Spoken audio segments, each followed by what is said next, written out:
and welcome to another episode of Character Unlock, episode 31. Brooker told me about 30 seconds ago because I've forgotten. Professional. It's not like we've had 140 episodes, it's just like with 30 episodes deep.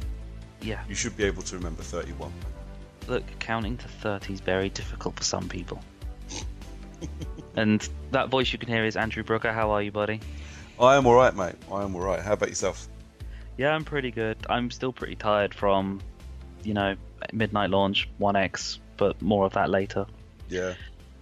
Joining us later on in the episode is going to be our regular listener and somewhat professional podcaster himself, Tony Black. Yeah. Yeah. That's definitely his name. Tony Black. Yeah. There we go. Yeah, he was meant to be on our Assassin's Creed episode at the beginning of the year because he's quite the fan of the series, and obviously we tied it in with watching the film and all that kind of shit, but last minute he had to cancel on us for what reasons, I don't know. So we've invited him on to come and talk about Assassin's Creed, but he is a very, very busy man, so we're going to drag him on kind of when we start talking about Assassin's Creed. He's going to nip in, do his thing and leave, and we're just going to prostitute ourselves out to him like that. Look, it's a semi-decent way of doing things. But anyway, before all of that... That's what every hooker says.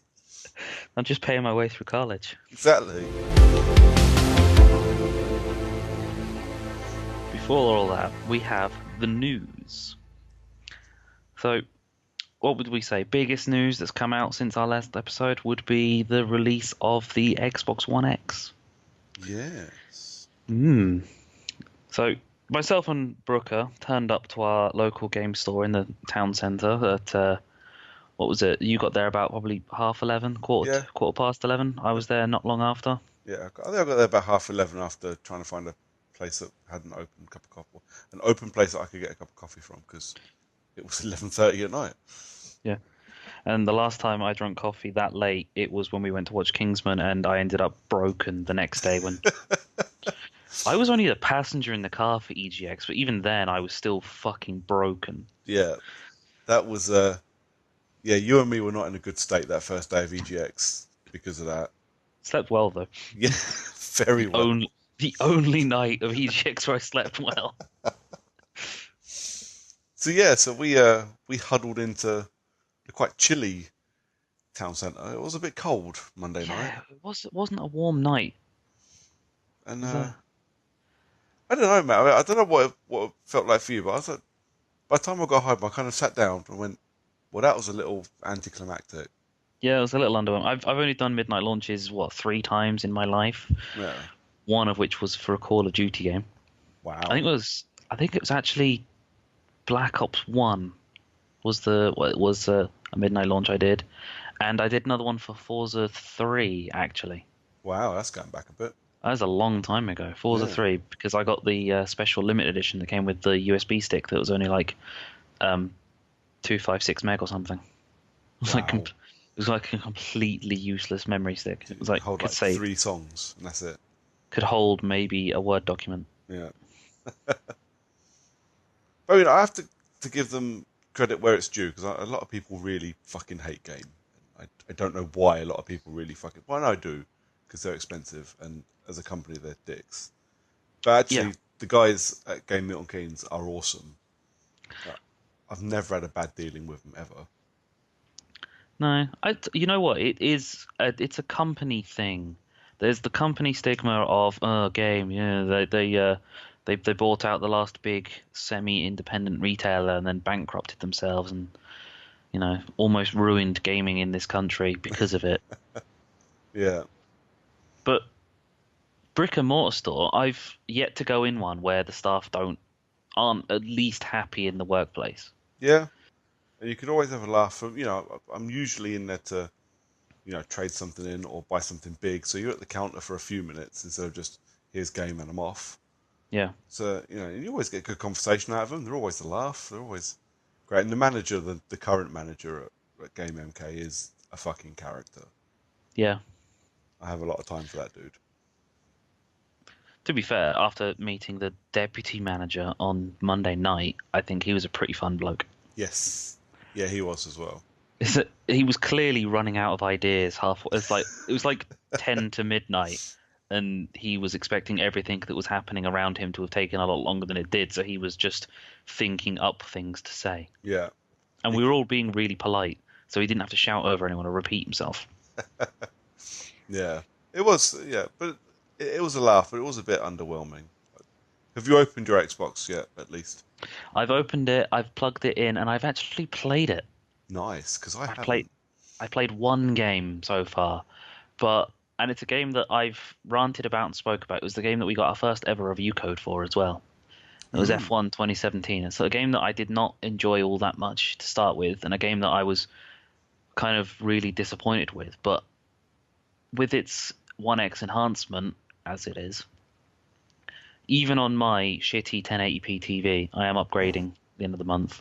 yeah, Even on my shitty 1080p TV, it was putting out at like 60 FPS.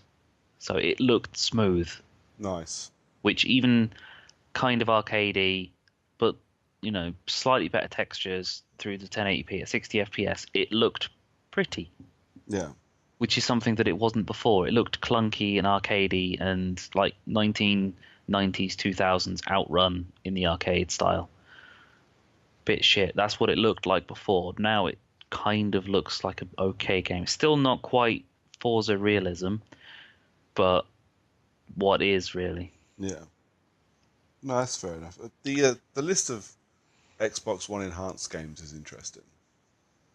It is a pretty hefty list, although it's varying degrees of what actually classes as enhanced. Yeah. Uh, When they say enhanced, they don't necessarily mean 4K. They just mean it's had an upgrade to now put at 60 FPS out yeah. Well, I mean, for a lot of them. let's take a couple of this. Assassin's Creed Origins. So this is one of the big ones. This is one of the big third-party system-selling games for the One X. They're making quite a big deal about this. So Assassin's Creed Origins is its enhancements are 4K, CBR, 30 frames per second, HDR, and Dolby Atmos. Okay, so which all sound quite good for an open world game. I'm okay with 30 frames per second, assuming you've got all of that other stuff as well. Nice shiny 4K, and from what I understand, it looks beautiful. I haven't seen it myself, but then you look at Agents of Mayhem, and it goes enhancements, 30 frames per second. What was it on before? Shit per second. I couldn't tell you, to be It's honest. like, it's like 7. Yeah, 9.5 frames per second.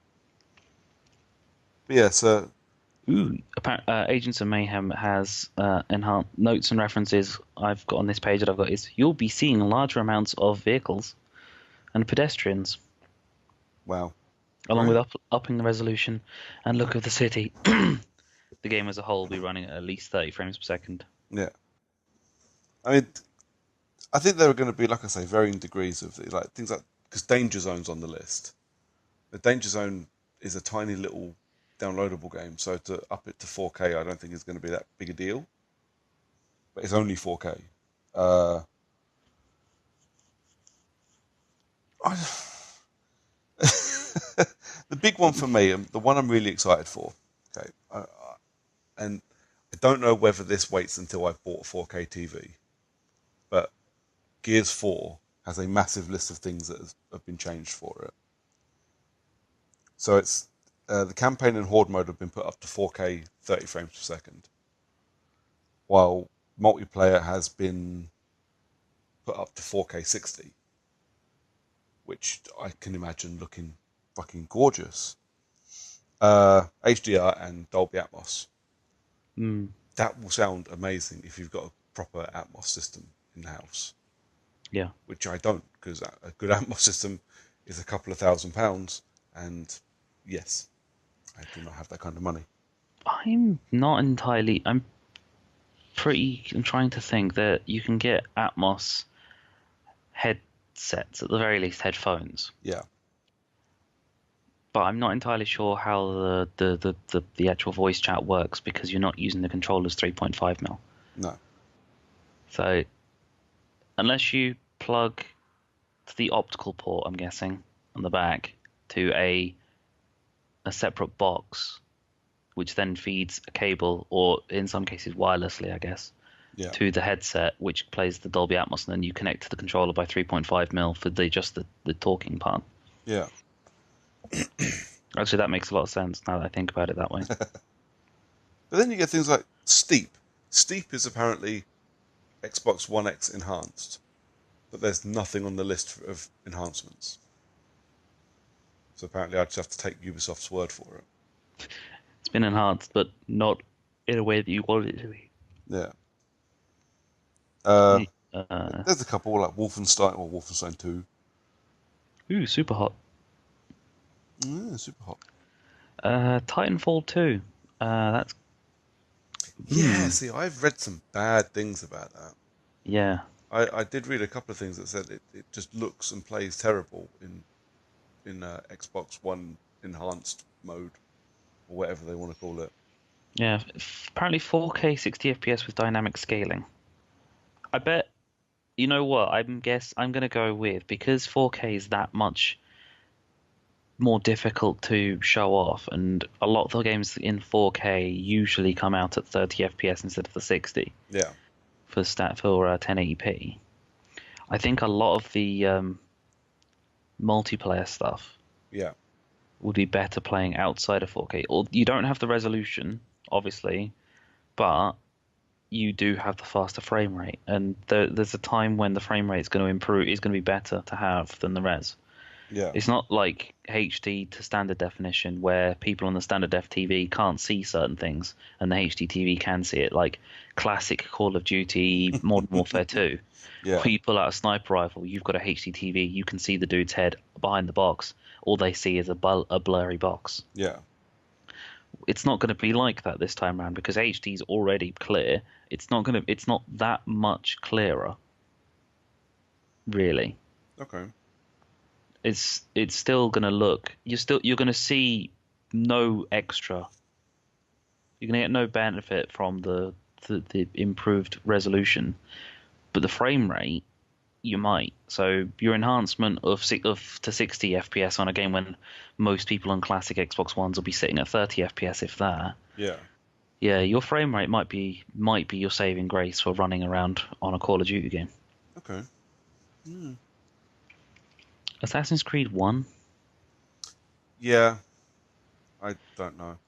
There's 'Cause actually Xbox 360 games that are being put onto this. yes, there are. Assassin's Creed 1 is one of them. Fallout 3, apparently. Yeah, I saw a couple in the list. I can't remember what they were. Gears 3, I think, actually is one of them. Yep. Which, And see that, Halo 3. yeah, see that one. I might install that from my list of installable games and see how that looks just on the 1080 TV. You know what I might give a re-download to? Go on, Darksiders. do it. Get that 4K. Oh, Yeah, definitely need to get onto that one. 4K. Darksiders War Mastered and Darksiders 2.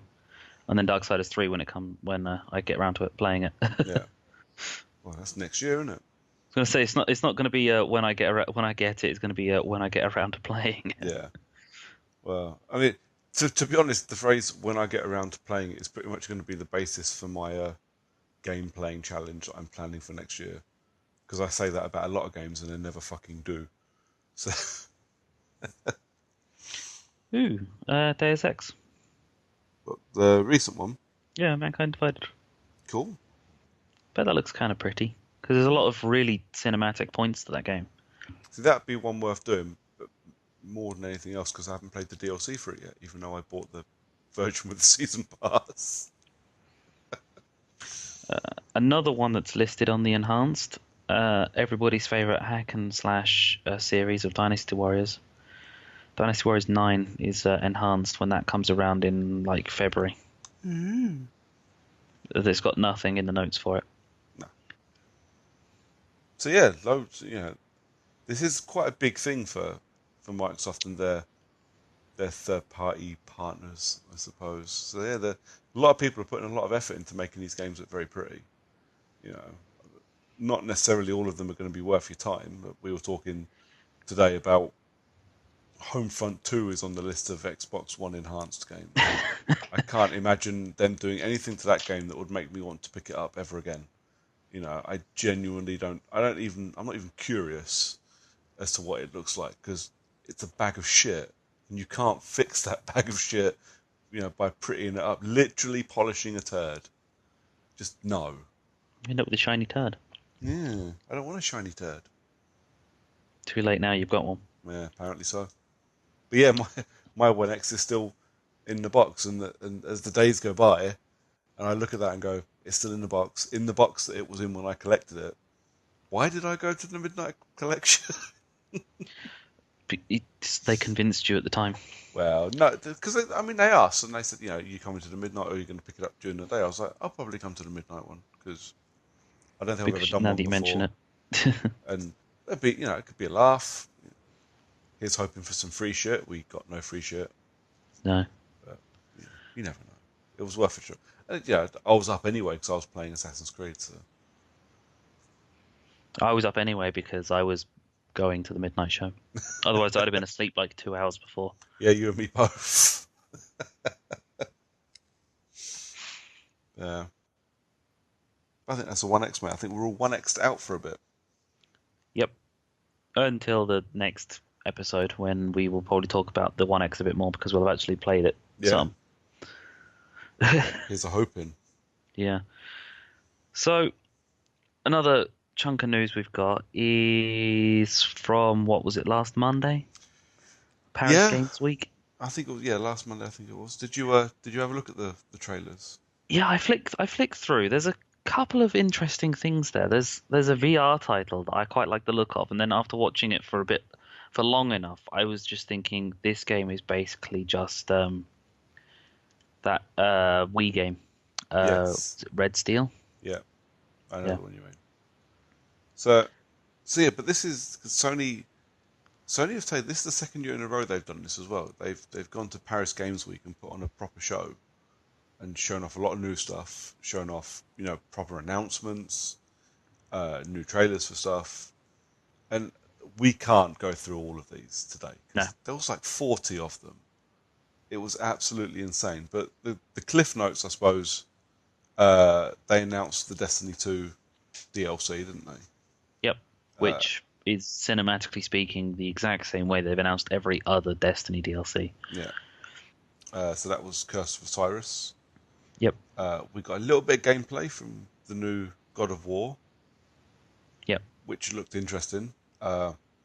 It looks like you still get to play as Kratos, or whatever they decide to call him now that he's a Viking.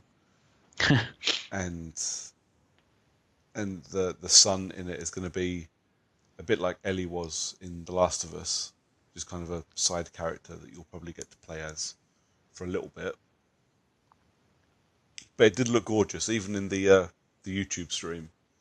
It looked absolutely amazing. Was some more on Detroit? Yeah. Did you watch the Detroit trailer? No, I didn't. So there were two trailers. Did you see the kind of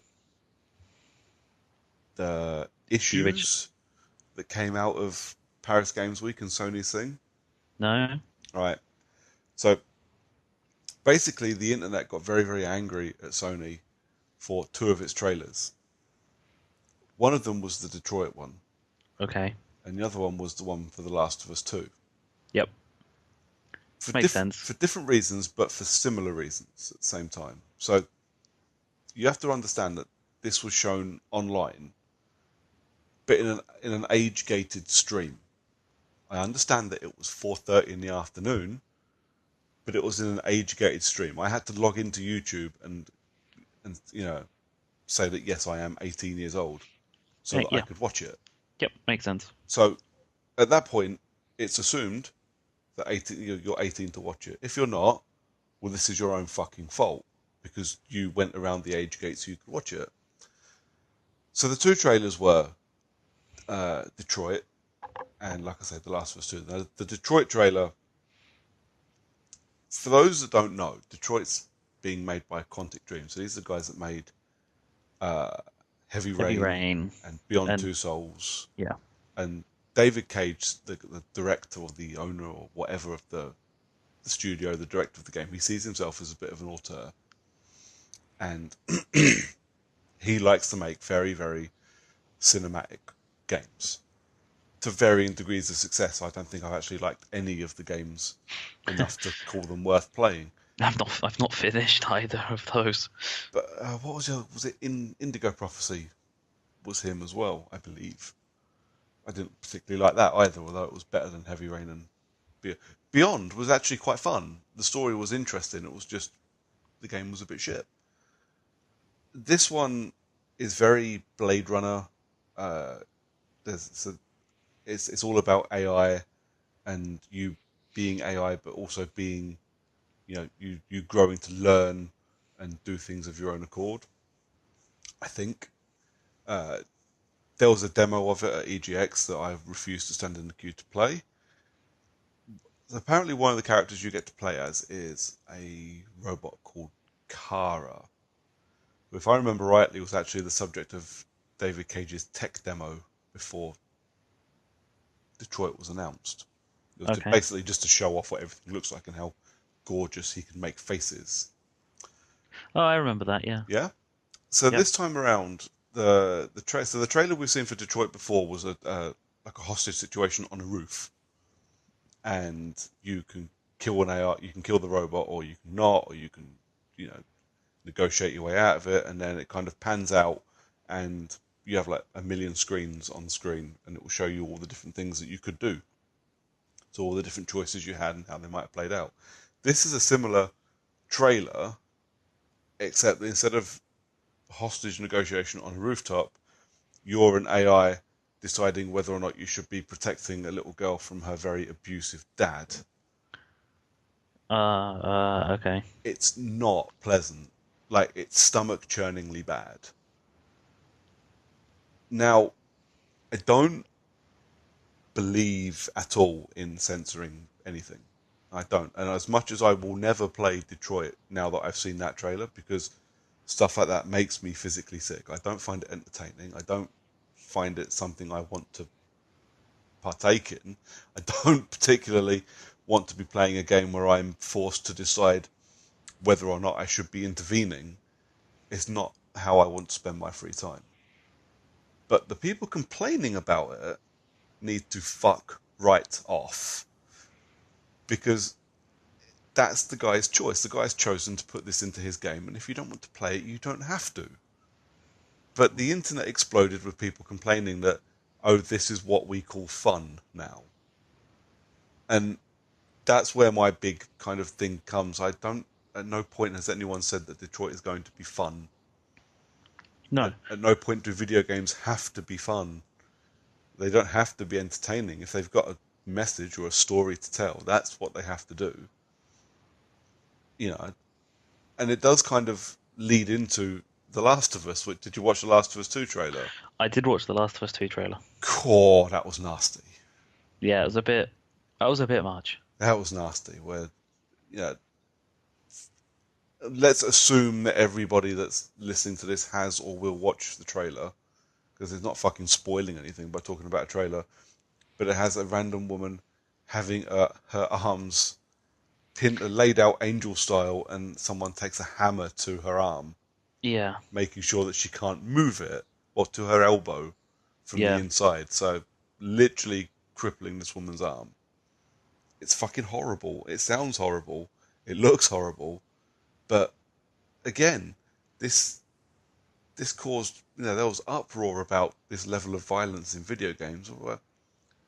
It's on an 18 rated stream. It's an 18 rated game, guaranteed. It's an 18 rated game. Yep.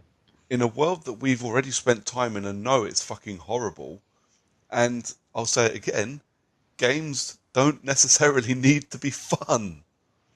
It's supposed to be horrific. It's supposed to make you, want to, feel sorry for this person or get really angry at the people doing it. Very quickly, the person doing the hammering has an arrow put through his face. Yep. That dude gets his just desserts, and you're well within your rights to cheer about it as well.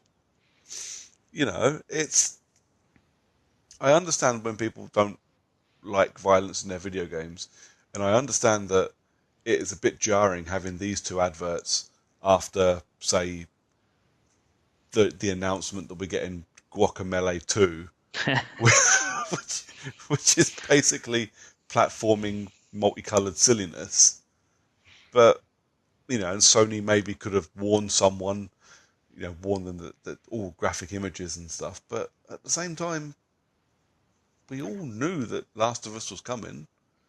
Pretty much anybody that's logged into that stream is logged into it because they know it's a Sony event. And It's got 18 rated stuff. I mean, there was a Resident Evil 7 section, wasn't there? mm-hmm. Yep, so there are Resident Evil 7, well, there's 3 Resident Evil 7 DLC that looks very cool. Looks very cool, with a returning character from the end of the game. So that will be one for the Game of the Year edition when it comes out. Yep. But yeah, it was those two trailers in particular, and like I say, I do understand why people were a bit, cool, that's a bit much. But to actually, actively abuse Sony for trying to make games not fun, fuck off. I can't fucking wait for The Last of Us 2. It's going to be amazing. Same as The Last of Us 1 was. It's going to make me shit myself. It's going to make me want to cry. It's going to make me want to hide in corners and maybe never turn the light off again. Yeah. But that's what I want from it. It's a horror game set in a horrific universe that's meant to make you feel sick. Yeah. The things people do to each other. That's the point. Yeah, it's exactly what the world would be like in that exact situation. And it's really just preparing people for that. But you can't have a world where we sit and watch things like The Walking Dead and Game of Thrones, which is just, it's constant misery. It's awful misery from start to finish every season. I don't find those shows entertaining in the slightest. But you can't live in a world where people sit and watch these shows religiously and then complain because there's a game that has a Doing similar the same theme. thing. Yeah. Just, people need to fuck off. It's just video games. Play the ones you like. Don't play the ones you don't. Play Guacamelee. Exactly. I don't particularly like driving around a car with 5 friends with stupid anime hair, so I don't play Final Fantasy games. This is how video games work. And now we've just lost all Final Fantasy fans. Well, I am sorry, but Final Fantasy is stupid. I'm not going to argue with you on that. So there were lots and lots and lots of other trailers. The only two I very quickly want to talk about. One was Far Cry 5, which was basically just a trailer to say, hi, you can play the entire game in co-op, and it looks awesome. Cool. I am very excited for Far Cry 5. Very excited. I kind of want to play it in co-op with you, because I know what it's like playing co-op games with you. Well, we just dick around for hours and not actually do anything. Well, that's perfect for Far Cry games, then, It really is. Just dick around. We would walk into any random American town and just walk around and just start hitting people. Yep. But not with anything useful, like a fence post or something. No. So it's definitely a date. I think Far Cry 5 is definitely on the buy list for next year. Probably day one, because I'm very excited for that one. You know what? If it not for EGX, I would not be. I would absolutely be. It's another Far Cry game. It's still not as good as like Far Cry 2. Yeah. And nothing will ever be as good as Blood Dragon. It won't. No, I don't think it'll be as good as Blood Dragon, but I do think it will be a lot of fun. I think it's going to be better than 3, and that's saying something. Yes, it is. And the only other trailer I want to talk about, did you watch the one for Ghost of Tsushima? No, I didn't. I didn't watch Ghost of Tsushima. I saw the word ghost and decided against it. Well, okay, so I'll be quite honest. I wasn't sure how to take this. I thought, oh, this looks a bit serious and a bit. So it's basically it's a complete CGI story trailer. There's no gameplay in it. It's an announcement trailer with no release date or anything. But it's a Sony special, you mean? It's a Sony special, yeah. Read anything to do with Killzone 2. So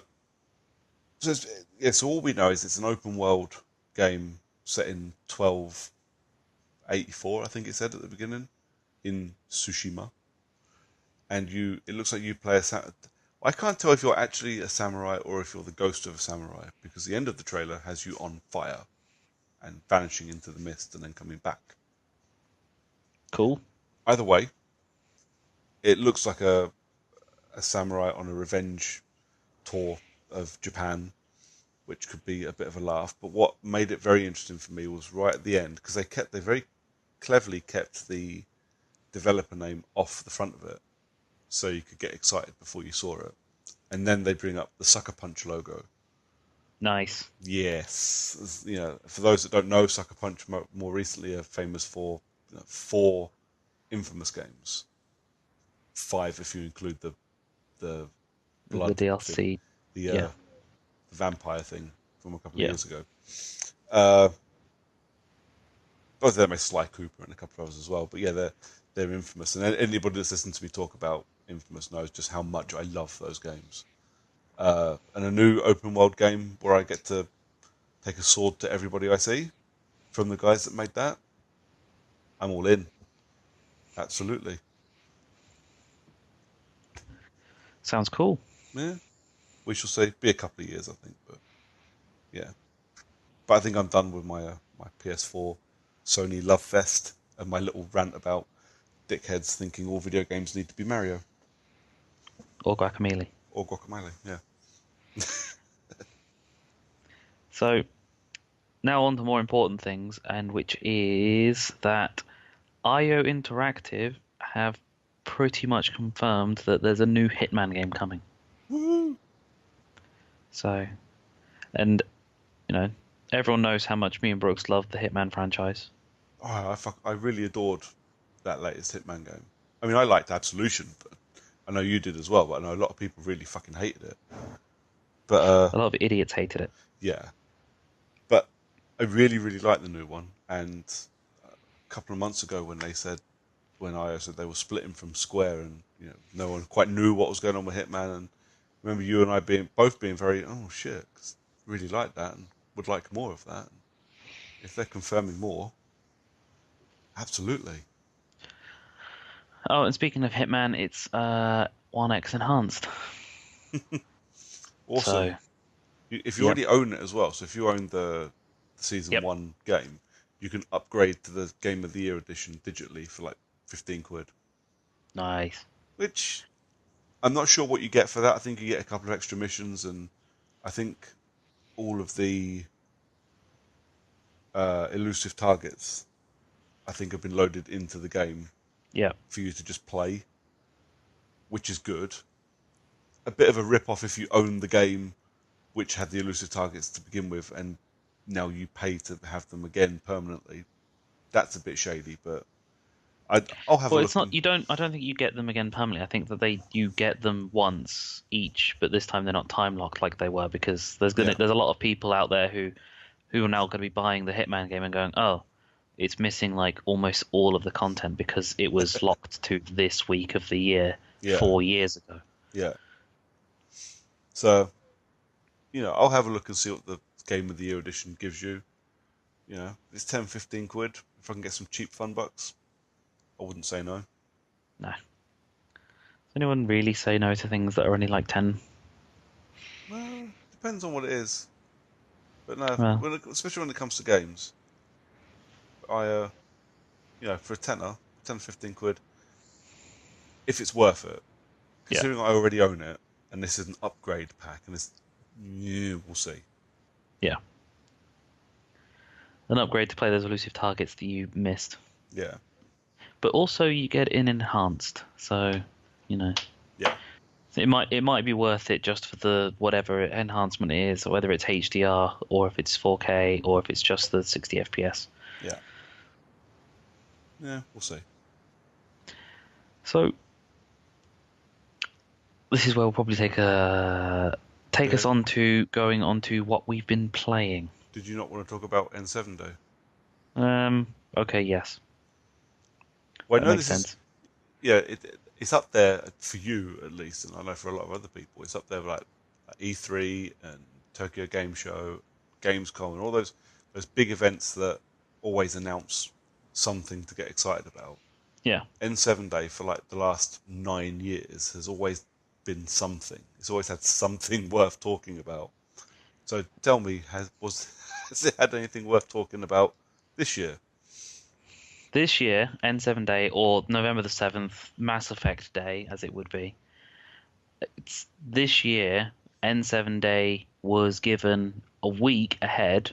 There was a tweet out from BioWare saying, "Watch this space, N7 Day next week." And then on the 6th of November, there was tomorrow announcement about N7 Day. And then the 7th of November rolled around, and the announcement was you got to relive half of the choices again through a video.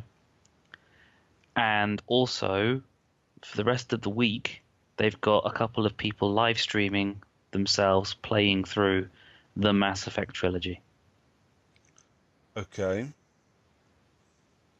So That's it. So nothing in the remit towards a 4K stroke, just Xbox One, PS4 version of Mass Effect trilogy. No extra information regarding Andromeda apart from it being now almost entirely dead in the water. I don't even think we've actually had any DLC for Andromeda. no? But it is Xbox One enhanced. It's HDR, Xbox This One X this feels like enhanced. it's going to be like a running joke for a little while. Yeah, Like, this game's a bag of shit, but it's it's got Xbox H. One X enhanced. Yes, it is. Xbox One X enhanced, so better on Scorpio, as we were saying. And I kind of feel like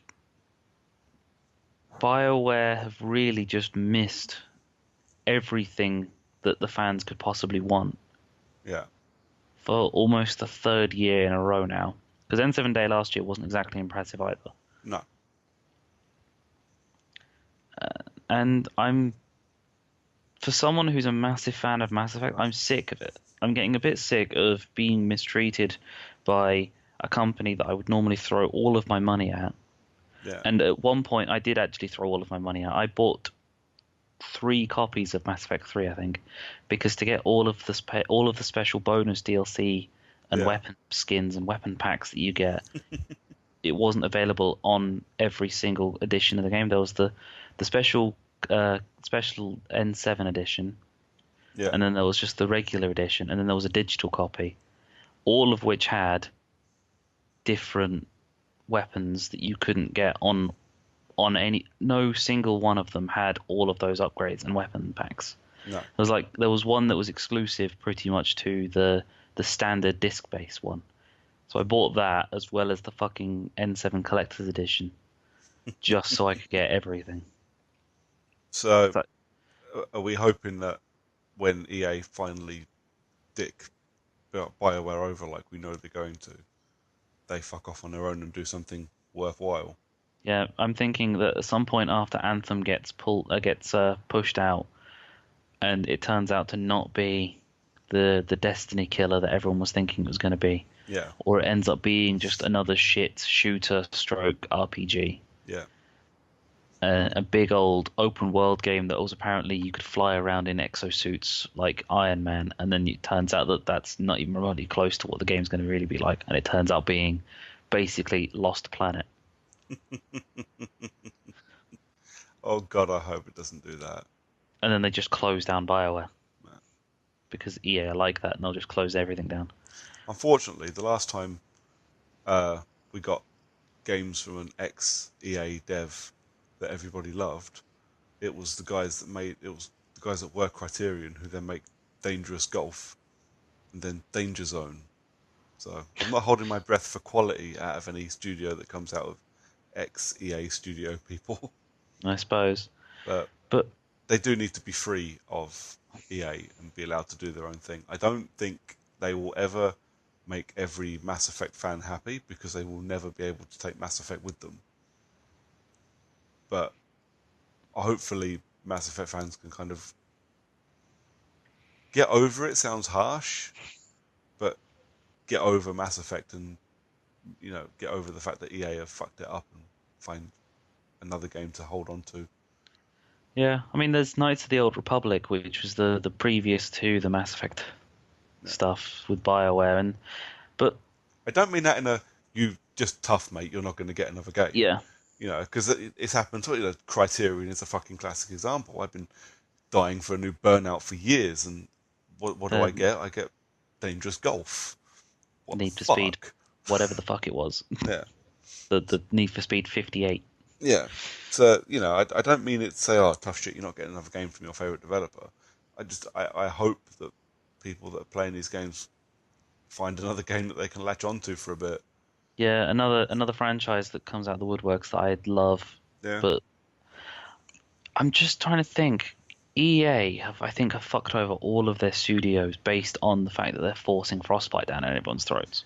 Yeah, well, yeah, it seems to be one that comes up all the fucking time, especially for us, because we play so many fucking EA games, and EA are always dicking people over.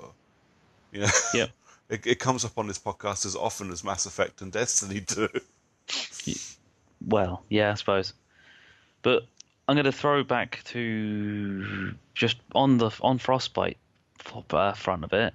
FIFA has released its worst ever game. Really? FIFA 18 is fucking awful. It's atrocious. But the more I think about it, 17 wasn't exactly great.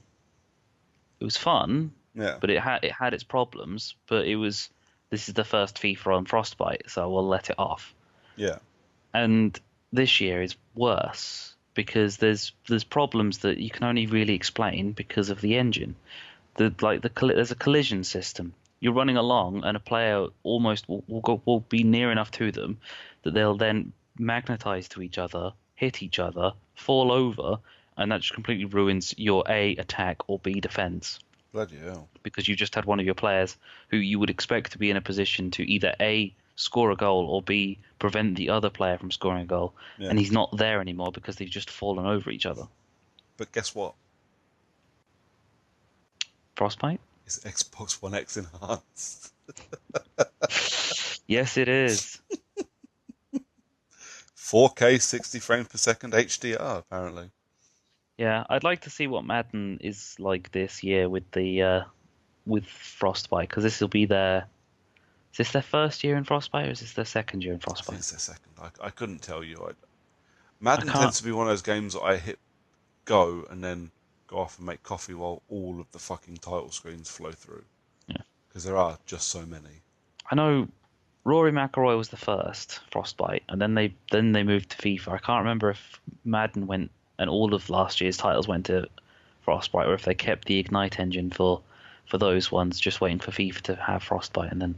Yeah. But because you want to do the weakest franchise first to test it out, see if it works, and then it turned out that it really, really didn't that well. Frostbite Golf was not particularly great. No. But it had And an then- evolution. Yeah, that it did. That it did for that one map where it was a battlefield map and a boat drives into the fucking map for some reason. This is the first year for Frostbite for Madden. It had Yeah. Ignite last year. So Madden now has to worry about the whole Frostbite. Well, yeah, probably that actually makes sense because this is the first year they've got Madden long shot or Yeah. whatever the fuck they called it. One shot or One shot, long shot, something. yeah. Or story mode, the journey. Yeah. American edition. Oh. The same with NBA Live, because that's also now running Frostbite, I'm guessing. Fuck's sake. Because it looks like it, because you can tell by the faces, because they look like fucking Frostbite faces. Yeah. But this is what we said this the other week, didn't we? When we were talking about EA closing studios down. So they'll never close down DICE because they fucking need them to support Frostbite. They're the only studio that knows how to use it. Yeah, they're the only studio that knows how to work it, no other studio to how to play with it, and Yeah. they're the only studio that will release Frostbite 4 Yeah. in 4 years' time, or less, depending on what they decide. Oh, they'll probably release the next Frostbite engine with the next Battlefield. Yep. Because it'll be a special. Oh, here's a special Frostbite that's 4K. Yep. Better on Xbox One X. Yep, Xbox One X enhanced. Cool. I think we're done ranting. Yeah. More angry rants. I like it. Better than angry ants. True. should we do other things then instead of news? Yep, let's move on to some other stuff. Cool. So let me just see if I can add Tony into this call. So now we move on to what we've been playing, and I've actually been completely away from my Xbox and every other form of gaming that I've got because I had to do a bit of dog sitting the last couple of weeks. So I'm actually going to pass over to Mr. Brooker, and joining us, as I said earlier, Mr. Tony Black. Hello, guys. Evening, For mate. Assassin's Creed, because again, when we're doing an Assassin's Creed episode, I've not played it, despite the fact that I love the Assassin's Creed franchise and I really want to play it. Oh, what are you doing, John? You're letting the side down here. He's a bit, isn't he? So you guys have played Assassin's Creed Oranges, as it will always be known from now on. Are you the first person to come up with that? Because that's a good one. He's stolen my X-Men joke, is what he's done. Yep. Dickhead. So you guys have been playing the latest Assassin's Creed game, set in Egypt. How are you liking it so far? Do you want to go first, mate?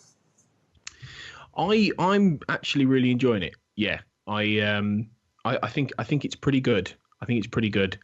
I've been really looking forward to it for ages because I'm a big Assassin's Creed fan. I was supposed to come on the show, I think, when you did an Assassin's Creed. You were, yeah. We mentioned it at the beginning, at the top of the show, because you were supposed to join us for the episode where we went through all of the Assassin's Creed games. Yeah, and then basically tied it into the movie just as an excuse for us to talk about having watched the movie on a video games podcast. Yeah, exactly. Yeah, a fairly loose tether, but it works. Yeah. Yeah, and I was gutted I couldn't make that one in the end because I love Assassin's Creed. It's one of the, in fact, it's the only games franchise I honestly still play religiously when it comes out because it's terrible really that I'm on this podcast because I'm not a huge gamer anymore. I used to be, but I'm not massively into gaming as much as I was. But I still love Assassin's Creed, and I don't just love it for the story and all the world building and everything, like the storyteller that I am and I love. Learning about. I do it for the playability. I love the way it plays, and I think Origins plays really well. I've really been enjoying how it feels. It's different from Syndicate, which surprises me actually because I thought it would be much the same. But I don't know. I don't know if you agree, Brooker, but it feels different to Syndicate. It does. I do agree very much with it. It feels different to all of the Assassin's Creed games so far. The one it's got the most in common with, I think, is Black Flag. And that's for obvious reasons. It's actually made by the same guy, the same director from Black Flag that came in and done this one. That makes sense. Yeah, I think on a technical level, it has a lot going for it. So it's still using an engine called Anvil Next, which this is the third Assassin's Creed game to do it. It's a 5-year-old engine now, so people have got to grips with it. So you haven't got the fucking horrendousness you had with, say, Unity and the horrible faceless people running around. Where people just, and John and I were literally just talking about EA's big engine and how no one knows how to fucking use it properly except one company. And this is the thing with Anvil Next was they kind of threw this engine out, threw out this massive open world. Open world games are notorious for really testing engines. Because anything can happen.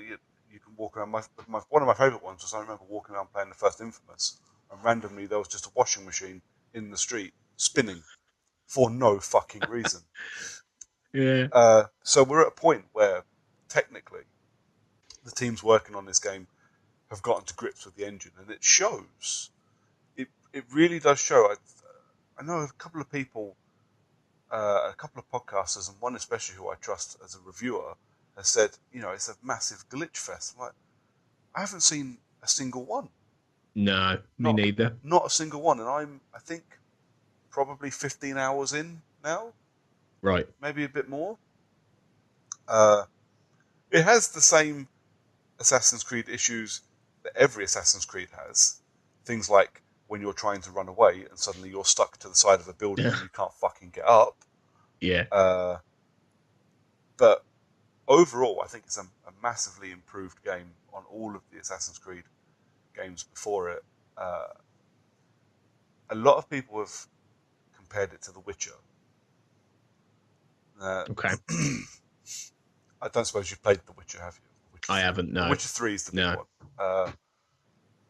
There are a lot of games coming out at the moment that get compared to The Witcher 3, and it's just kind of because it's the big RPG that everyone plays and loves. You know, earlier on in the year, the new Zelda was compared to it, and then Horizon Zero Dawn was compared to it, and now this has been compared to it. And basically what it means is big RPG that's made well. Yeah. Which I do agree with. I think it is now more of an action RPG than the other games were. Although most people I talk to, I don't know if they just haven't played Unity and Syndicate or just forget, but that kind of RPG system, they've been rolling that in for quite some time. They have, yeah. Unlocking things. I mean, Unity, for fuck's sake, you have to unlock the hidden blade and then also have to unlock the ability to use 2. Yeah. Which, up until that point, they were just given to you as part of the game. Mm. This one's taken a little deeper, and you have skill trees, so you can do your hunting, or your like weapons, your combat, your sneaking around stuff, or you can go in a direction where things are cheaper to buy, or you can sell shit that you find for more.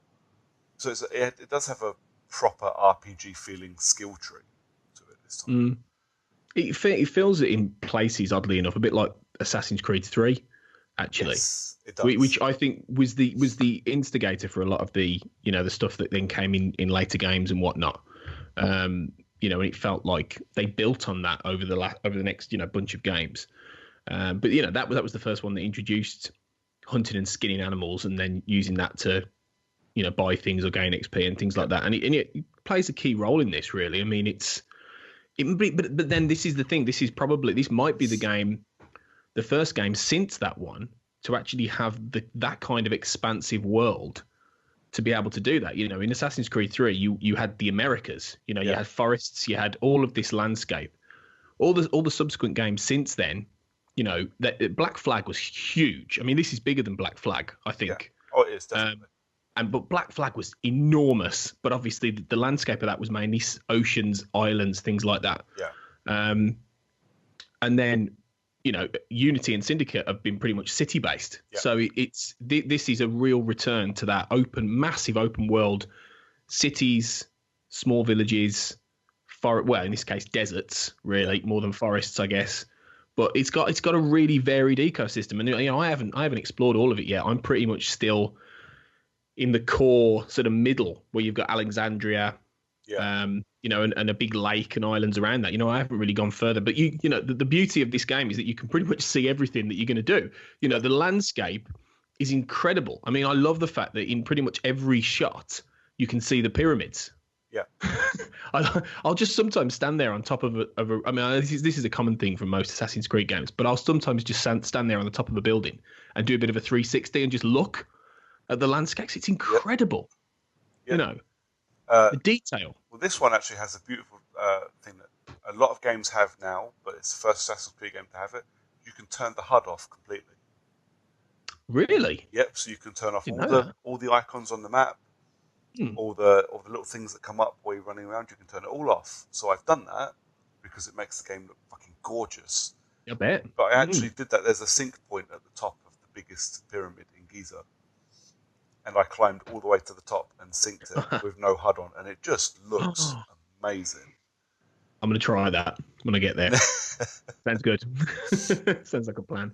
Story-wise, how do you find the story?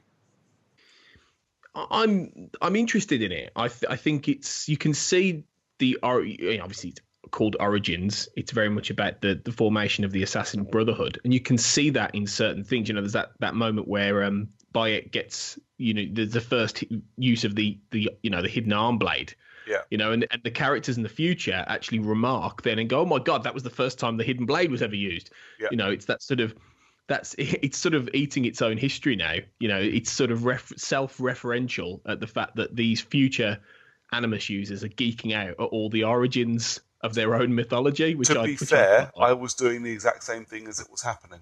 Yeah. There were a couple of bits, and it took me a little while to spot a couple of them. But and I'm not going to spoil anything because that would make me a right cunt. I'm not doing that. But actually, one of my favourite bits is the first time you see the Apple of Eden. Yeah, that was good. No one fucking knows what it is, apart from the fact exactly. Yeah, it's just something to bludgeon someone else to death with. And literally, Bayek's holding this thing, going, "I don't know what it is, but I killed him with it." Yeah. I thought that was fucking amazing. But yeah, we have. Took me a minute. Sorry. You know, it took me a minute, and then I went, "Hang on, that's the Apple of Eden." Shit. We've got the birth of the ring finger thing from Assassin's Creed 1. Yeah. And if you look very closely, and this is one of my favourite ones, Bayek still has a scar on his lip, like every assassin ever. Really? Yep. So all that's still there. But actually, the thing I really like, and I don't think it's quite retconning, but it does almost fall into that category. Do you remember the first Assassin's Creed game? Yeah. Where you would kill somebody and you'd be in the Animus, and you talk to your victim and then kind of wipe the white feather across their wound, and that was your symbol that you'd killed them. Mm. And they've managed to bring that in Origins while still using ancient Egyptian mythology with it. Because the whole Egyptian mythology is when you die, your heart is weighed against a feather. Mm. Anyone that's watched American Gods recently should know that. Definitely, yeah. For sure. So they've managed to get that into Assassin's Creed Origins, make it authentic, and make people like me go, oh. Yeah.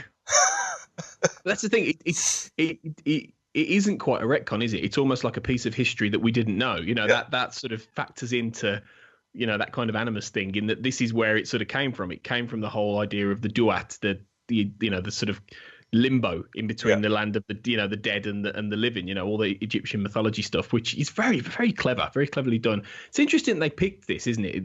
This era, you know, they could have done ancient Rome, they could have done ancient Greece, and I know there's rumors that they might. There's rumors that this might be a trilogy set in the ancient times. Yeah, I do think Greece and Rome are coming. Both are mentioned of Romans, obviously, because they're in it, aren't they? Well, yes, it's the end of the Egyptian Empire, so it's Cleopatra, and obviously with Cleopatra comes Romans and Greeks.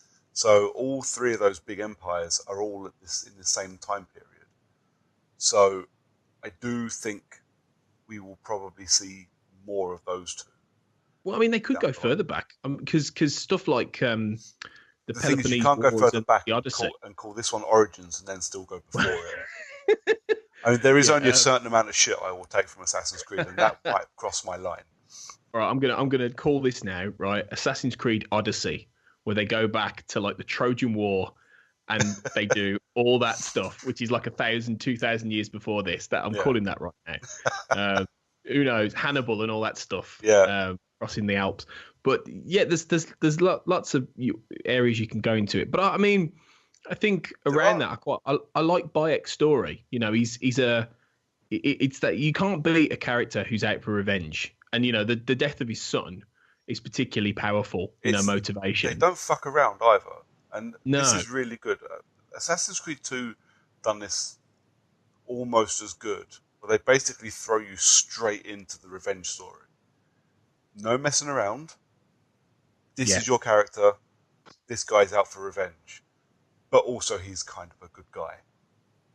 You know? Yeah. I'm okay with that. I'm okay with Ezio as the young, angry, revenge-driven dude from 2, and I'm very happy with Bayek as the maybe not quite so young, angry, revenge-driven dude. And I really like the tattoos that he scrubs out on his arms. That looks painful and awesome all at the same time. Yeah, definitely. Speaking of Ezio, Yeah. Actually, an Assassin's Creed. It might be in Brotherhood or Revelations, but there's a scene where he finds like an assassin's crypt, and you probably remember this, but It's there's lots of, is it Revelations, where he finds all the statues of all the assassins throughout history, and I always thought there was a statue of a woman, of an Egyptian looking woman, and I always wondered if they would do an Assassin's Creed game set in ancient Egypt with her. Now I keep thinking that's Aya. Now, Personally, in my head canon, that's Aya. I think it is, and the more I play this one, the more I think we're definitely going to be playing as Aya. Probably, I haven't finished Assassin's Creed Origins yet. I have to kind of say that in case it happens towards the end, and I've just not got there yet. But I do think that any big story DLC that comes, I think will be her. Yeah. And I say that because you start the game. So when you start the game, you get a list of targets, and half of them are dead already. Exactly. Yeah. And it transpires a little way down the line that she done a couple of them. Yeah. Yeah. So I do think that as DLC, what we will get to play as her, killing those people. That makes total sense to me. Yeah, because definitely. I don't know if you've got this far yet, but you do have a bit where you play as her very briefly. I haven't, but I'm expecting it. You know, there was a point when you finish killing the first 4 or 5 targets, and he meets Aya, and then he ends up, meeting Cleopatra and stuff. That was the point I thought we were going to change, or it was going to become a bit like Syndicate, where you play as Jacob and Evie, and I thought we were going to switch. So it wouldn't surprise me if that happens at some point, or like you say, Aya is in some of the DLC. Yeah, I do think she'll be story DLC, but she's a really good character actually. I'd be happy to play. So I'd be happy to just have more of her, just in the story, because I think she's great. She is good. You know, it feels like stories of, you know, Assassin's Creed old. You know, let's be honest. Sometimes the stories can get a bit. They can get a bit Metal Gear Solid at times. Yeah. In that you're not fully. I feel sometimes I'm not fully taking it all in sometimes, because it's not the best written stuff in the world in terms of story. The lore's so twisted, and it's so wrapped up in games, in spin-off games, in books, in comics, in just everywhere. It's a whole universe that you really have to invest in. And I think I said this when we recorded the Assassin's Creed special back in January, was Syndicate was an amazing game. But even me, and I do call myself an Assassin's Creed super fan, I play anything they put out. You know, I'm the guy that really fucking enjoyed playing Rogue. You know, where a lot of people that'd be one person. Well, I really enjoyed it. I really enjoyed being different, for one. I really enjoyed the twist on the story. I thought Shay was an arsehole, and I really enjoyed playing as him. And I loved how it ended. I had no idea. All I knew is that because I like history, not necessarily because I like Assassin's Creed, but because I like history, I knew that Rogue was going to happen before Unity. Yeah. The timeline. So I wanted to play that first, even though Unity came out first. So I did. I played that first, and then obviously it ends with you killing the father, Arno's dad. Yeah. And then that all rolling into Unity, and I fucking loved that. I thought it was great. It was a twist I didn't see coming. It was, it was a storytelling thing that somehow, in all the things that get spoiled in this world, that they managed to keep that a secret long enough for me to discover it all on my own, and I really enjoyed it. But even as an Assassin's Creed superfan, when I got to the end of Syndicate, even I went, "Thank fuck that's over." Thank Christ it's taken a year off, because I just can't take any more. Well, I actually haven't finished it yet. Actually, I'm really enjoying it. I thought I really think it's great. But because I like to do all the side quests and missions, I mean, it's going to be the same with Origins. There's going to come a point, much as I'm enjoying it, where I get distracted and go and do something else, and it will probably get left unfinished for ages, and I will go back to it. Well, this is why actually my Xbox, my shiny new Xbox, is still in its box, because if I unwrap that, I'm not going to finish Assassin's Creed. Yeah. This is it. Because do you have to do all the other stuff? Do you like me? Do you have to do all the side missions? I try to do all the. I really do to build try up the XP and The problem I have stuff. with Assassin's Creed is usually I do it and I get really annoyed at the repetition. So I get about 2/3 of the way through and just go, fuck it, I'm going to do the story. Yeah, I don't think repetition's that bad in this one. There is a level of it, But interestingly, you can't just run the story in this game.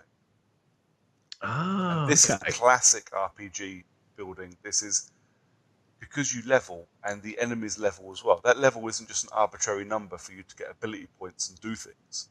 That level, you've got to be at a certain level. You have to be at a certain level to start missions, because if you're not, you just can't do them. It's not that you can't, if it's a go get treasure and leave, you can do that. But you can't fucking kill anybody because they're far too strong. Yeah. There is I keep getting chased by Ptolemy's fist, that fucking bastard.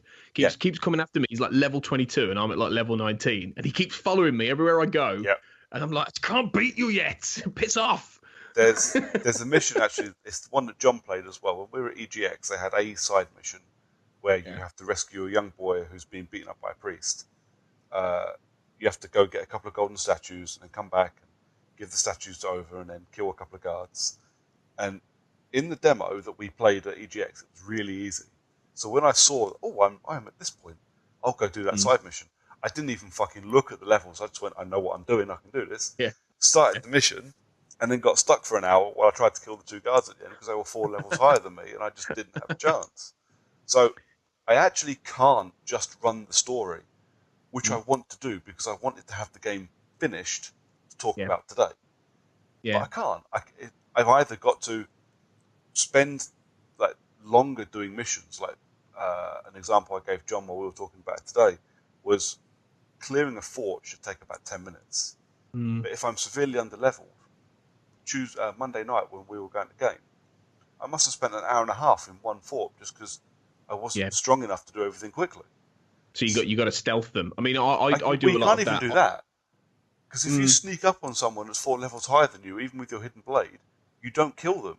You don't kill. Of course, yeah, because it only takes It might take them down half, or it might take them down 3/4. I'm finding the very sort of the sort of rifle bow. Yes, I'm finding that very useful because if you get a headshot, you can take a lot of them out. So I'm finding I'm going into forts or whatever, and I'm just like, right, wait. Yeah. And sometimes it works, sometimes it doesn't. But it's, the combat system's interesting, isn't it? Because they've changed that. I mean, one thing I've got, there's 2 observations. Number one, hippos scare the shit out of me in this game. They are terrifying, right? Because when they come after you, they're nasty and they're fast. Yep. They are fast. You can't outrun them. I'm genuinely scared of hippos more than anything else in this game. Secondly, right, it's harder to beat enemies. I'm finding this is much harder to win battles now. Well, this is one of the big changes that this Assassin's Creed has got from all of the others. Every other Assassin's Creed, you'll be circled by 8 people. They will only ever attack you one at a time. Yeah. This one, it doesn't do that. This one, you can get attacked by 2 or 3 people at the same time. And it can be tough to... It's not the Arkham Asylum style fighting anymore. Now you have to dodge, you have to parry. You can't just win by slapping someone with your sword. Because in the old days it was like a ballet, wasn't it? You would just sort of, it was lovely to watch and it was lovely to play, but you could take out 4 or 5 in this amazing motion. But now it's a fucking hard. It's a smackdown. Like you said, you've got to dodge. You've got to get out of the way because they will gut you. And even though they've introduced that double R1 L1 sort of super Hadouken moment, right? Adrenaline. Yeah, it's still sometimes not enough, No, it really isn't, and it's tough. It's a tough system to get used to when you've only ever played other Assassin's Creed games that just keep hitting circle until almost dead, and then hit triangle to stab. It's a very different. It's a weird system. It's a weird combat system to use a sword and shield with L1 and R1. I can't get used to it at all. And I keep hitting L2 to block and then wondering why I'm not blocking. It's because I'm pressing the wrong button. Yeah, I keep doing that. Yeah, it keeps pissing me off. I don't think the block is very good in this. I think there's 2 things. I'm not sure the block works every time anyway, whether you're pressing the right button or not. And also, the adrenaline burst, there are times when you'll press it and it doesn't quite go where it needs to go. Yep. So you'll end up just slamming the ground angrily, and then it just fades off. And I'm like, shit, I wanted to get that guy. Yep. Why didn't you charge at that guy? So there's moments in that typical Assassin's Creed fashion where you're a bit like, fucking do what I want.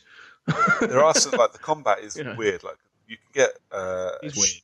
a shield that poisons people if you parry with it. Which is fucking great, because I just want to poison them and run off. But I tell you what, the poison is lethal. So anyone that's played an Assassin's Creed game before knows, like, you have like lethal dart or poison darts and berserk darts and things like that. Well, some of those are back. Yeah.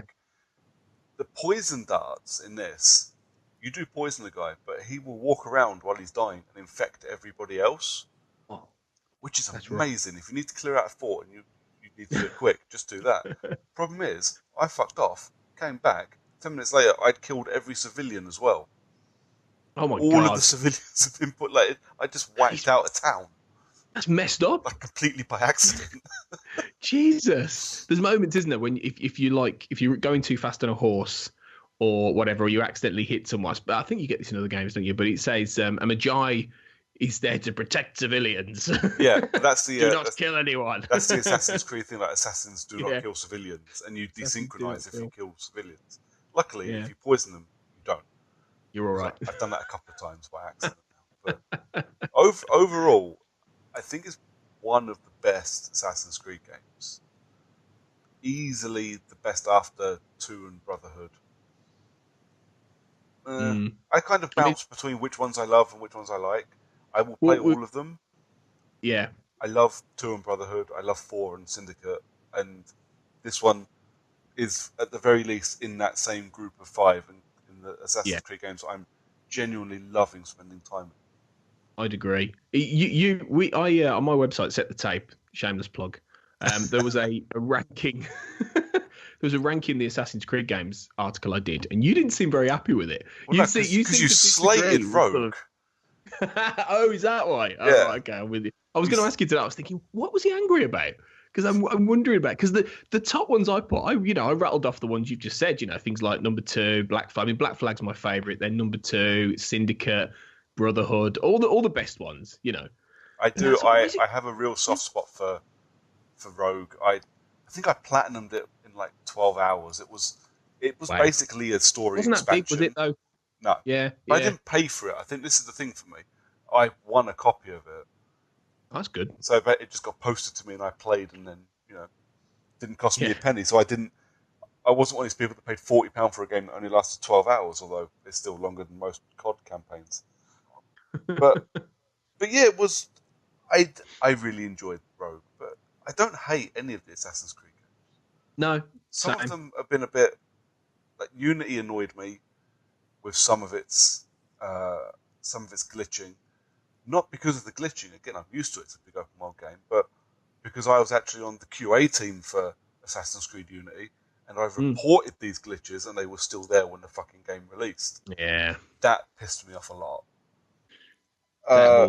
I did like Unity though. I mean, much as it was, it wasn't as bad as people said. It had its problems. Arno was a dick, but yes. Paris looked amazing. They really brought that city to life. Yeah. So there was a lot I enjoyed with Unity. To be fair, it's not a terrible game. It's certainly not the worst game, I'd say. But then, as you say, what is the worst Assassin's Creed? It is hard to say because well, okay. Most people would agree with you there. I don't, but but this is it. They all have things in them. Even 3 would have something in it. The thing is, all of them have got something like redeemable as well. Like, I love in 3, I love playing as Hatham. That was fun. Yeah. A lot of people hated 1. I adored 1.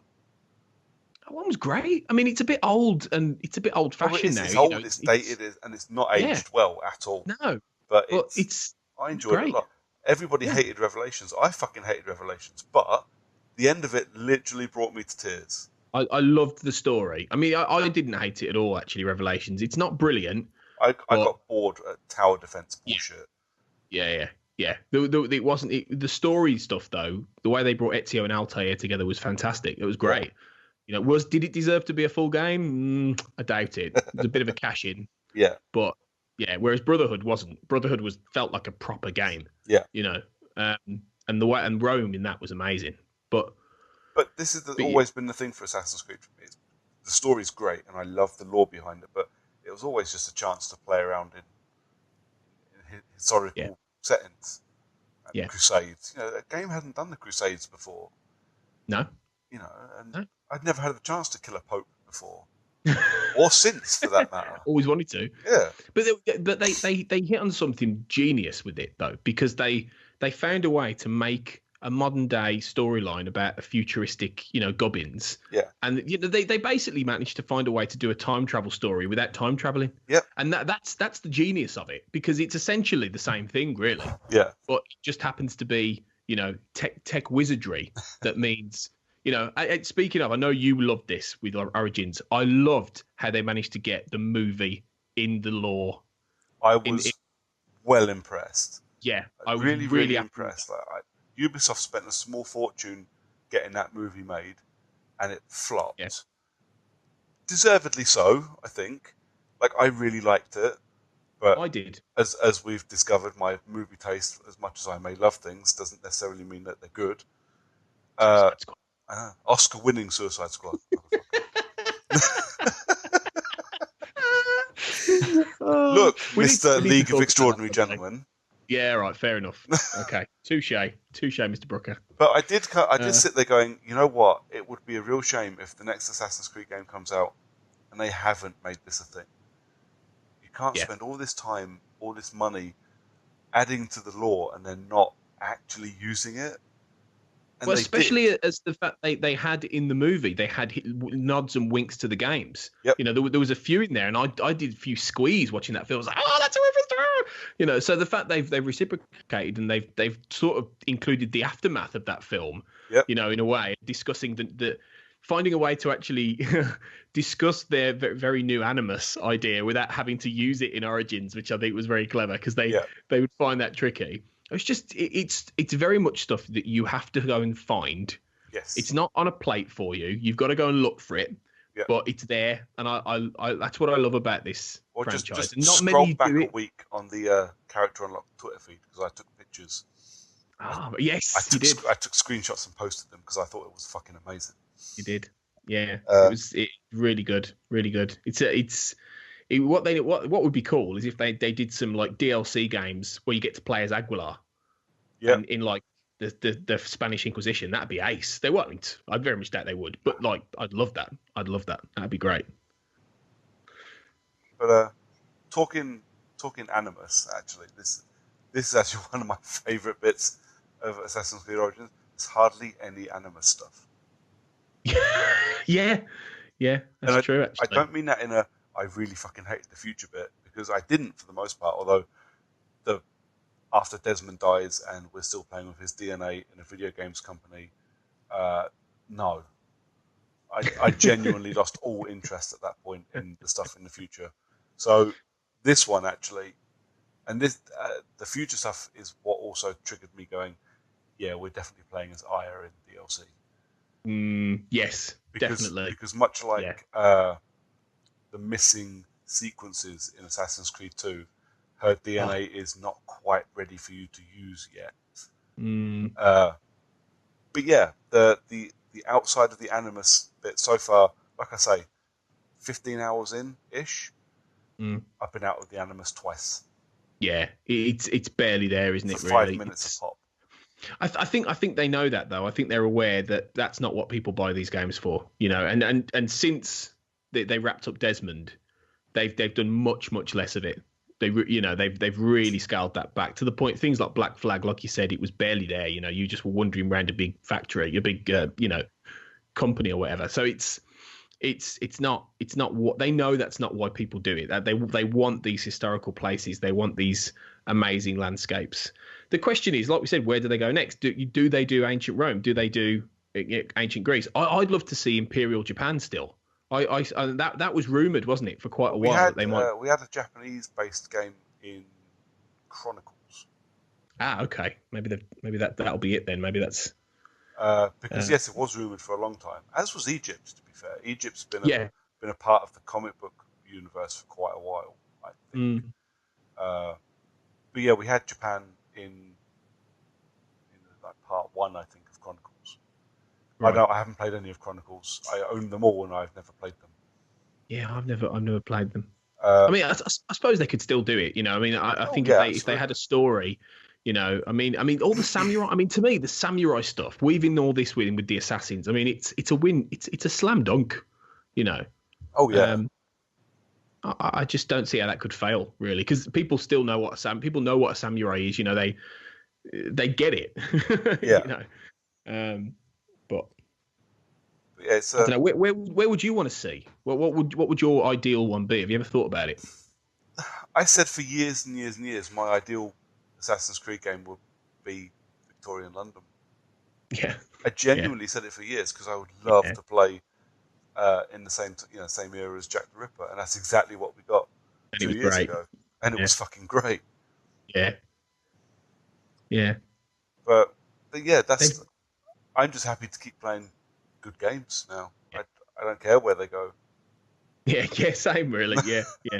They could. I mean, there's still plenty of eras they could do. There's still plenty of things in history they could go to. Yeah. They could tap, they could mine. So it's Well, they're getting close to covering most of the planet now. They are, yeah. And there's not many places left. And like I said, I haven't finished this one yet. We might get to the end and actually get an answer as to where we're going next. I don't know. And luckily, the people that have finished this game have been good enough to not spoil it for me yet. Yeah. So, good. But it is a mad rush to get it finished, mainly because I want to unbox my Xbox, but I also want to finish this game. Yeah. You'll do it before me, definitely, because my gaming time is sometimes limited. But you'll get there. You'll get there before me. It's built interestingly, and it's a game that makes me want to finish it. But it's not just go into an area, clear out everybody, kill guy, leave. It's done a bit different. Like one of the targets is a proper boss fight. There's no two ways about it. It's a boss fight. You can't just sneak up and kill them. You have to go through a whole boss fight style sequence, and that makes it a little bit different. Yeah. Because it knocks the repetition on the head, or most of the repetition on the head. Go to camp, kill bandits, come back, happens a lot, and you do kind of go, oh, for fuck's sake, bandits again. Oh, for fuck's sake. But then you'll get a gladiatorial battle, or you'll get like a chariot race, or so they've tapped into all that sort of old, ancient world sort of stuff, and they're mining it where they can really, and it's an interesting culture to put into a story like this as well. Yeah, I have a lot of time for ancient Egyptian mythology, culture, whichever you would like to call it, because I think it's a bit of both.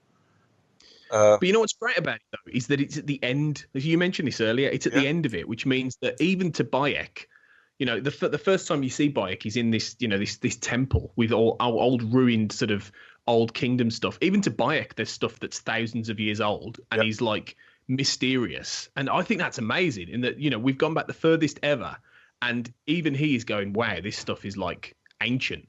Yeah, and that's really clever. They could have set it. They could have set it, in Tutankhamun's time, or 2,000 years before. They didn't. They set it right at a period that, like, what is it, 40 years before Jesus Christ? Yeah, something like that. It's a fairly recognizable period of ancient history. Was it Ptolemy the 13th or something? So yeah, like the last emperor of Egypt. Yeah, and doing it in the era of Cleopatra, who's the most famous ancient Egyptian of all. Yeah. It's clever. They picked the right kind of time period, I think, that they've been able to balance all these things. It's a weird thing to say, and this will probably be the last thing I say about it. It's not overly Assassin's Creedy either. And what I mean by that is that when you play, probably let's say from 3 onwards, every other word that comes out of someone's mouth is about first civilizations, or Minerva, or Apple of Eden, or something. But you don't have a lot of that because we're playing a game set in a time before people know what this is. Yeah. So when you do a little while, a couple of times during the game, you do stumble into first civilization tombs. It looks like hieroglyphics, but it's that nice black marble that you see in all the other games, and it's all their symbols and things. You go, oh yeah. And he'll sit there and go, what's this? This is weird. Yeah. So excuse me, I like that, we're not in the Animus. We're not out of the Animus all the time. Sorry. I like that this isn't a hunt for the Apple of Eden game like so many of the others have been. It's just an RPG set in ancient Egypt that just happens to have a couple of bits of Assassin's Creed lore in it as well. Yeah. And I think they've balanced it perfectly to after their 2-year gap, to make a game that I want to play. Yeah. Yeah, I think they knew that they had to go away, think about it, find a way not to reinvent, because I wouldn't say this is a reinvention. I'd say it's a, looking at things from a different angle, coming at it like an origin story, and having loads in there that makes it feel recognizable and accessible, and getting that blend right, really. So I hope we do get an Ancient World trilogy, because I'd love this style with this expansive sort of world, and I'd happily give me that for the next 4 or 5 years. I'll lap that up every couple of years. Absolutely, that sounds amazing. Yeah, you and me both, mate. I think we may have sent John to sleep. Not quite. Well done, John, for staying quiet and listening to us bore you for 40 minutes. You say bore me. Listening to you guys fangirl over Assassin's Creed was quite an enjoyable experience, and it means that I don't have to listen back to this episode when it goes live, because I've felt it firsthand. You can skip a bit. Yeah. Did we cover all the questions that you may have had? Yeah, I had one, which was, to how much time do you think do you actually spend outside of the Animus, and you answered that one expertly. Cool. I reckon you'll get a bit more towards the end, because there is an underlying story of like treasure hunters for Abstergo. Yeah. I reckon by the time you get to the end of the game, you'd have spent less than an hour outside of the Animus. Yeah, definitely. But that's just my rough guess. Where it fits in your opinion of other Assassin's Creed games, and smack in the middle of the best 5, and up with the top. Yeah, I'd agree. I'd say 3 or 4 probably, which maybe even higher. I'll come back to that when I've finished it. But yeah, it's really good. And where you hope the franchise is going to go in the Empire's arc, as it's to be known. There you go. So Greece and Rome. Yeah, Greece and Rome. Ancient China, maybe as well. Greece first, actually. I don't know much about ancient Greece. I know a little bit, but I don't know much. Most of what I know about ancient Greece, I learned from God of War. But this is it. Spartans. You could get that stuff. You get that Sparta. Imagine that in Assassin's Creed style. It'd be fucking amazing. God, imagine that kind of memes. Stuff. Oh my God. But yeah, I think. Well, the ancient Greece one could play a lot like Black Flag. I mean, there's a lot of water around. Yes. Yep. Romans and if they did the Trojan War, you get loads of that. You get loads of ship battles. You get all that stuff. Yeah. Were those all of your questions then? Yeah, that pretty much covers me off. So it's Assassin's Creed good, not Assassin's Creed bad. Yep. Yes. Got it.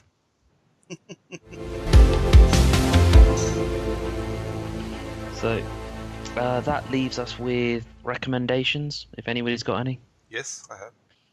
Okay, Brooks. Going free to play, I believe is already free to play currently. If you haven't played this and you have a computer that can play it, definitely go get it.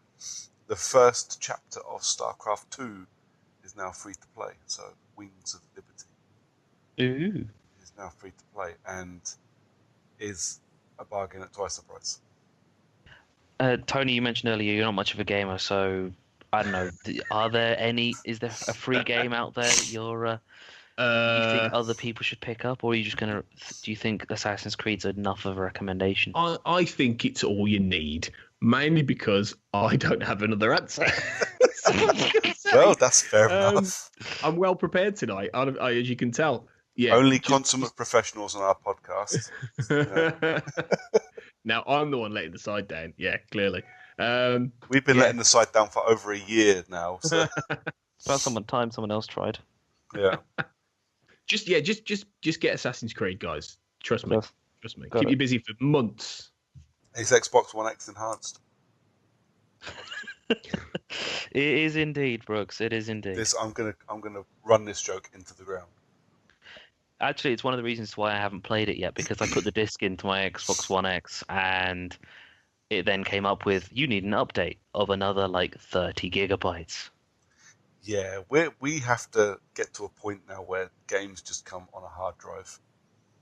Yeah. They're just gonna fucking have to. They're too big. Yeah. You have to double up, have an installation disc and then this is your DRM disc. Yeah. You Pretty know, much. I have noticed that actually when I have played a couple of games, lately, and because I think I was playing Just Cause 3, which is a load of fun. Just That Cause was 3 what it is was when I awesome. was playing. It's great fun. It's great fun. It's very repetitive, but it's great fun. And yeah, some of the downloads, it's like I can only probably get about 4 games on my PlayStation 4 right now, really, because it's huge. I'm like, well, hang on a minute, how is this working? So yeah, I think they do need some add-on tech or whatever. I don't know how it all works, but I mean, both the consoles you can add an external hard drive to expand your space, but the fact that I have to do that, and especially with PS4 Pro and Xbox One X, these are coming down with, well, like John said, a 30 gig texture pack. That's the size. That's another game. yeah, That's literally the size of most of the games I download. So I have to download a whole other game on top of a 40 gig install to play this game on One X. that's nearly a quarter of my space on my entire laptop. Yep, that's Like almost that's that's almost a tenth of crazy. the space in a One X. You know, a brand new console. It's already half It's full with crazy. 3 games.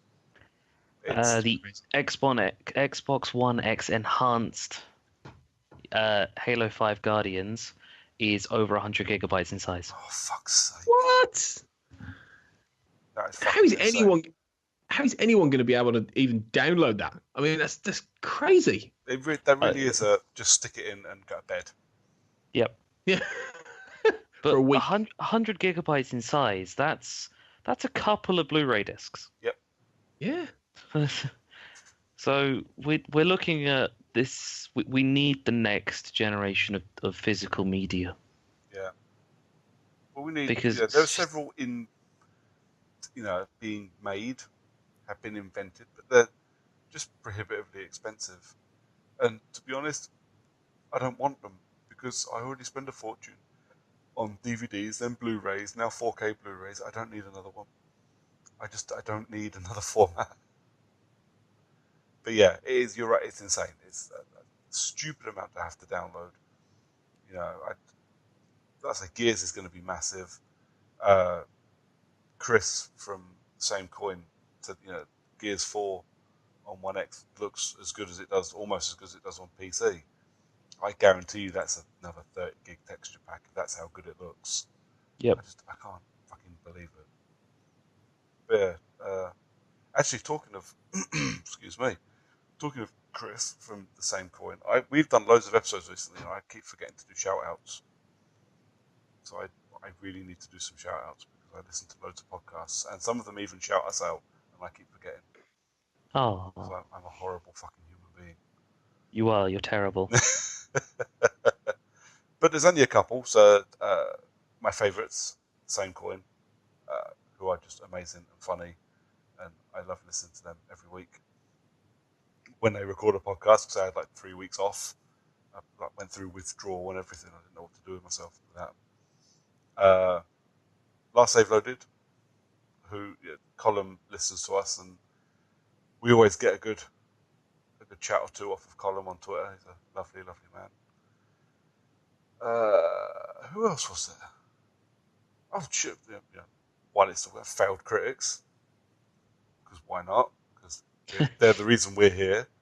contractually obliged. Contractually obliged, yeah. And actually, one I've gotten into over the last few months, and completely, I didn't ask them to do it or anything, but they gave us a shout out. The Penn Mellor Show, who are a British comedy podcast, who are very funny and very not suitable for work, and very good for your drive to and from work.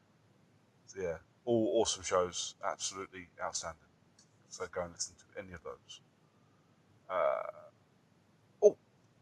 How could I forget the man who's on the show with us as well, the X-Cast, Mr. Black. Who's that? That would be you, mate. Who's that? Who's that? Like talking shit about the X-Files every day. Yeah. Till the end of January. Every day until the end of January. My friend, that is an insane feat. Just insane. It's definitely not me on my own. It would kill me, and I would probably have killed people around me at that point just to get it done. No, it's every day. If you like the X-Files, we're doing a podcast every day before the new series. So yeah, they're only 20 minutes. So you can do other things like walk to work or what can you do in 20 minutes? I don't know really. Well, okay. Yeah, don't listen to my voice while you're doing that. It's an open-ended question, really. Isn't it? Yeah, because that's a bit weird. But yeah. But I'll tell you what. Before we get off, do you want to plug your website, Mr. Black? Yeah, plug yourself. If you don't mind, that'd be champion, actually. Yes, if you want a little bit of video game content, we'd like a bit more, actually, but we've got some, including some Assassin's Creed stuff. Check out mine and Owen Hughes's website, Set the Tape, www.setthethape.com. So named as, because we're men of a certain age, we used to set the tape for things when we were young. So that's the reason behind our name. Probably will mean nothing to most people who A, aren't British and B, aren't of a certain age. Yeah. So, we've really sort of niched our audience already for this website. But yeah, we talk about games, TV, movies, a little bit of music, reviews, the occasional interview, things like that. And there's lots of things planned coming up in the new year. And you've written a little bit for us historically, Brooker. Yeah, I wrote a few bits for the opening weeks of the website, including I reviewed the Dishonored expansion when it came out, Death of the Outsider, which is all awesome. So just we're still early days, still small fry, but we're growing steadily. And it'd be great if you popped over there to give us a look. So it's www.setthethape.com, and we're on Twitter, Facebook, and all good social media retailers, so to speak. I can vouch for Set the Tape. I read everything that goes up there. It's all worth Thank you. You probably read more than I do, actually, and I edit. I say it doesn't say much about the editing of that site now, does it? I shouldn't really admit that on air, should I? No. But no. I should warn you, I have taken to rarely editing things out of this podcast now as well. I'm not getting rid of that at all. I've hung myself there, haven't I? If Owen listens to this, I'm for it. Let's put it that way. Sorry, Owen. No, I'm joking. I appreciate it. Thank you. So yeah, hopefully more and more people will check it out. Yeah, because like I say, we do have some gaming stuff on there. So have a look. Yeah. Cool. I suddenly started talking when John's actually hosting, so I'm going to let John finish off. Yeah. Sorry, mate. I'm going to throw out the word masturbatory, just because why not? Just a throwback to that episode. It's a good word. It's a good word. And a good pastime. Something to do in 20 minutes. You see? There you go. Please don't listen to me while you're doing it, though. Okay, that's all I ask. Yeah, I'm on some of those episodes. Don't listen to me either. John, mate, this is taking a horrible turn. Get us out of here, please.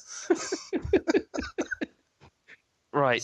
To end the episode in the traditional fashion, where can people find you, Mr. Brooker? I am on Twitter at Brooker411, and that's pretty much it. I do all my ranting and raving and everything there. That's where we like to keep you. Yes.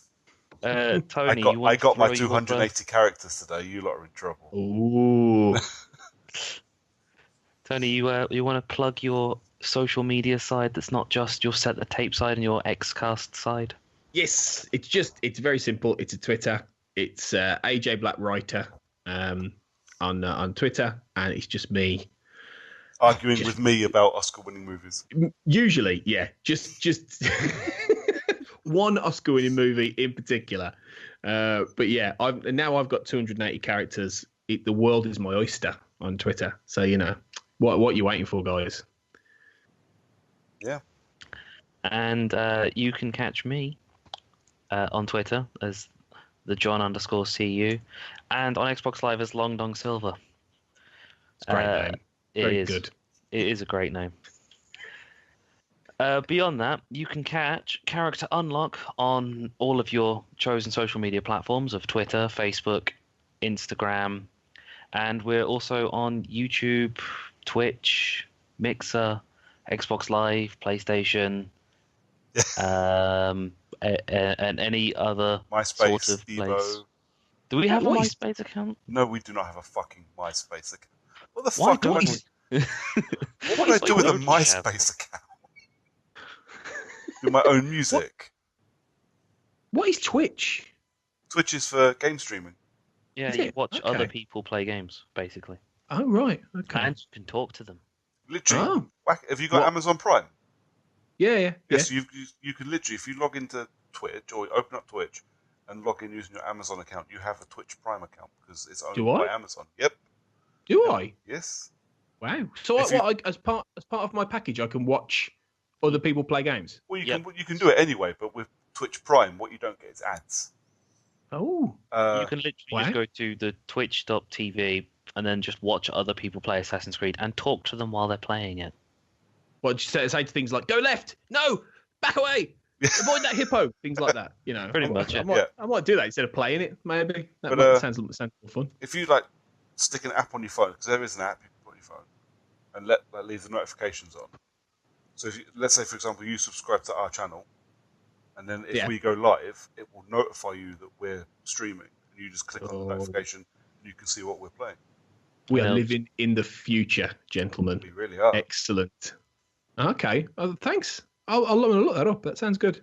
The YouTube stuff, actually, we've got a couple of videos in the bank that I'm just waiting to do editing on, ready to go up. I've got an Assassin's Creed one where I do a couple of side missions as well. Ooh, awesome. But early on side missions, so it's not spoiling anything. Yeah, and we've got a bit of Shadow of Mordor.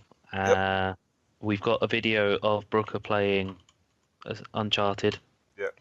And another video of Brooker playing something else, which I completely forgot. Well, what was the other one we did? Oh, with South Park. Oh, yeah, South Park. Yeah, that was it. Yeah, so up there at the moment is Uncharted and South Park. Waiting for us to do voiceover on is Shadow of Mordor and... what did I just say? Oh, Wolfenstein. Assassin's Creed. I still need to edit the Assassin's Creed one before we can do the voiceover, because it's a bit shit, and it shows me being a complete muppet. Yeah, we should probably get around to that one while the game's fresh, I guess. Yeah. Anyways, let's talk for another time. Yeah, that's a problem for future us. Yes, it is. Everyone's plugged in. Everyone's all happy. We've had our Assassin's Creed special-ish with Mr. Tony Black. Just leaves us to say good night. So, night, fellas. Good night, gents. Cheers.